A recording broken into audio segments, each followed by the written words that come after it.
It is now coming to light that President William Ruto and opposition leader Raila Odinga held secret talks in Mombasa, geared at striking a political truce between them. It is these talks that have now led to the two sides agreeing to form a 10-member extra parliamentary committee to resolve grievances raised by the opposition. NTV's Vincent Odur now tells us more. After of tough talk, polarizing politics and name-calling, pitting President William Ruto against opposition leader Raila Odinga and their respective camps, some signs of what could be considered to be white smoke appear to be coming to the fore. NTV has established that President Ruto and Azimio leader Raila Odinga held secret talks on Friday night at a hotel in Mombasa. The two leaders did not tag along their allies for fear of scuttling the talks, which could point to the opinions that the key supporters hold and the bearing they have on sober discourse in the eyes of their principals.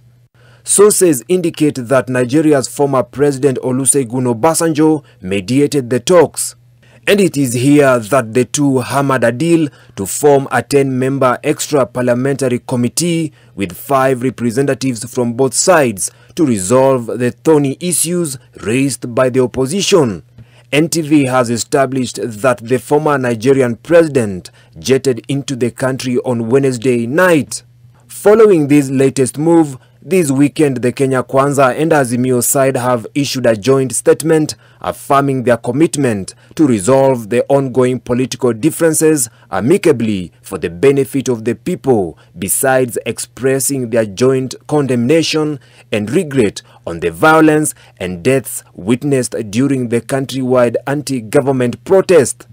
However, the statements the two political outfits sent to newsrooms are not entirely like for like.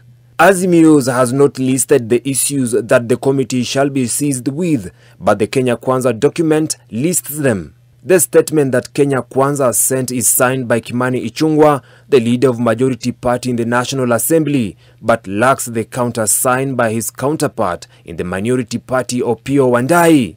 Among issues that the committee is listed to be tackling in the document that Azimio has not signed is the establishment and the entrenchment of the office of the leader of the opposition, reconstitution of IEBC, implementation of the 2/3 gender rule, the entrenchment of Constituency Development Fund, and the embedment of the office of Prime Cabinet Secretary, reigniting questions over the legal integrity of the office. What has been agreed upon is that the committee will have 4 members from outside parliament, encompassing 2 from each side, the leaders of majority and minority in parliament, and 4 additional members of parliament, entailing 2 from each side.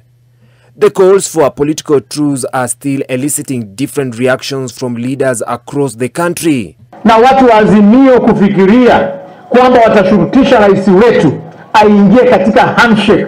Sisi kama chama cha UDA tumesema hatutaki maneno ya handshake. We don't lose anything in talking to each other as Kenyans. I want my president to listen to Baba. For all the wisdom he has, let him take anything that comes close to sharing power. He should say no, because we formed a government.